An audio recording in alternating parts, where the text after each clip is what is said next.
Bonjour à toutes et à tous, on va commencer cette revue de presse en France, car ça y est, après près de 3 mois d'attente, la Ligue 1 est de retour. Pour le tout premier match de cette édition 2022-2023, on a eu le droit à une rencontre agitée entre l'Olympique Lyonnais et Ajaccio. Il y avait même une ambiance électrique, l'atmosphère d'un derby quand l'ancien de Saint-Etienne, Romain Hamouma, désormais corse, s'est opposé à Alexandre Lacazette. D'ailleurs, Hamouma a écopé d'un carton rouge à cause d'un second carton jaune. Plus tôt dans le match, c'est Anthony Lopez qui a été exclu après avoir percuté El Idrissi dans sa surface. Au final, ce sont les Lyonnais qui se sont imposés à la maison sur le score de 2-1. Spécialité lyonnaise, titre l'équipe. Un but de Tété et Lacazette pour les Gaunes. Un penalty transformé de Mangani pour les Ajacciens. Pour le progrès, le capitaine lyonnais porte déjà l'OL. Du côté de Corse Matin, cette défaite fait mal, mais l'ACA peut garder la tête haute. Avant son premier match en Ligue 1 avec le PSG, le coach parisien s'est confié au quotidien francilien. Pour lui, le fait d'être marseillais, ce ne sera pas un frein pour être accepté par le public parisien. Il assume avoir toujours voulu entraîner le PSG. Il est aussi revenu sur les joueurs que nous appelons communément les indésirables. Christophe Galtier assure que non, ils ne sont pas indésirables, mais il y a une volonté de la part de la direction de changer les choses, d'avoir un renouvellement. Enfin, ce soir, le PSG affronte Clermont sans Mbappé légèrement blessé aux adducteurs. D'ailleurs, on apprend en lisant l'équipe que Galtier a quelques soucis avec la FFF. En fait, son contrat de 2 ans signé avec les Rouges et Bleus n'a pas été homologué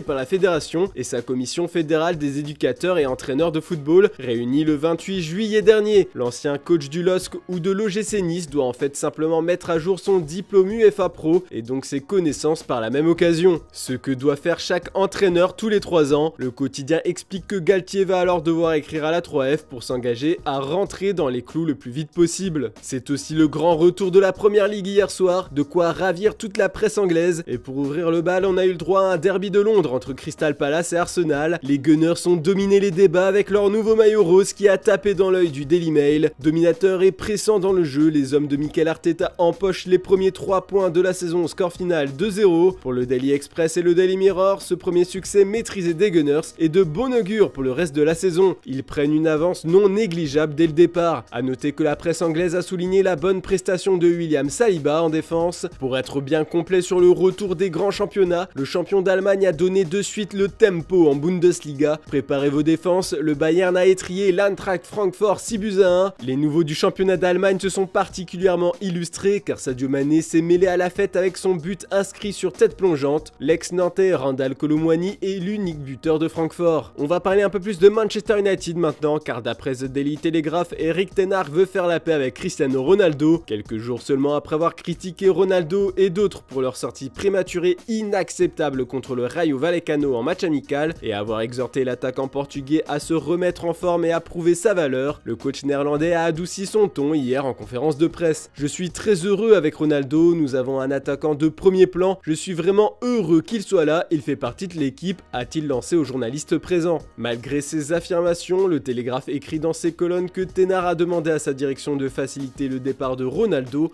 avec un transfert gratuit pour le plus grand bien de Manchester United. Selon AS, CR7 a un nouveau courtisan plutôt étonnant, Galatasaray. En fait, comme l'explique le quotidien espagnol, le portugais a liké un commentaire sur Instagram lui demandant de signer pour le club stambouliote. Et depuis, tous les supporters turcs ont lancé une campagne Cristiano Ronaldo vient à Galatasaray, un peu comme l'ont fait les supporters de l'OM il y a 3 semaines. Le journaliste turc Ali Nassi Kusuk a confirmé la nouvelle selon laquelle il y avait eu des contacts entre Cristiano Ronaldo et le club. Mais Galatasaray n'a pas les moyens de payer son énorme salaire. On part en Espagne maintenant, c'était l'euphorie hier dans le Camp Nou et pourtant il n'y avait pas de match. 57 300 personnes se sont rendues dans le stade de Barcelone pour suivre la présentation officielle de Robert Lewandowski, même s'il n'a pas atteint le record de la présentation d'Ibrahimovic qui a réuni 60 000 personnes en 2009. C'est un jour historique pour la Porta. Pour les Barcelonais, le Classico est déjà joué comme le titre A ce samedi. Je suis prêt à affronter Madrid, je sais comment jouer contre eux, a déclaré le Polonais. Mais bon, comme l'écrit si bien Sport dans ses pages intérieures, même si Lévy fait naître plein d'espoir dans le cœur des supporters catalans, il y a de nombreuses choses à régler sur le plan financier. Le président barcelonais est optimiste, tout est planifié selon ses mots. En tout cas, c'est la Lévy-mania en Catalogne, comme on peut le lire sur la première page de Mundo Deportivo. Enfin, on va parler des dernières annonces officielles qui ont été faites sur le mercato, comme on peut le voir sur la première page du Corriere dello Sport. Jorginho Wijnaldum a signé à la Roma. Avec l'échéance de la Coupe du Monde 2022 qui se profile en novembre, le milieu néerlandais a consenti à de lourds efforts financiers pour pour rejoindre une équipe pouvant le relancer. Il a fait un choix malgré tout ambitieux en rejoignant le club de la capitale italienne sous la forme d'un prêt avec option d'achat estimé à 8 millions d'euros. L'international orange de 31 ans s'est dit ravi de découvrir la Serie A, puis Jordan Veretout est officiellement un joueur de l'OM depuis hier soir. Selon nos informations, il s'agit d'un transfert sec et non pas d'un prêt avec option d'achat. Le montant est estimé à 11 millions d'euros. Je vais me battre pour gagner des titres, a déclaré l'ex de la Roma devant les journalistes pendant sa présentation. Voilà, c'est tout pour ce samedi, on se retrouve demain matin pour une nouvelle revue de presse. Bon début de week-end à toutes et à tous.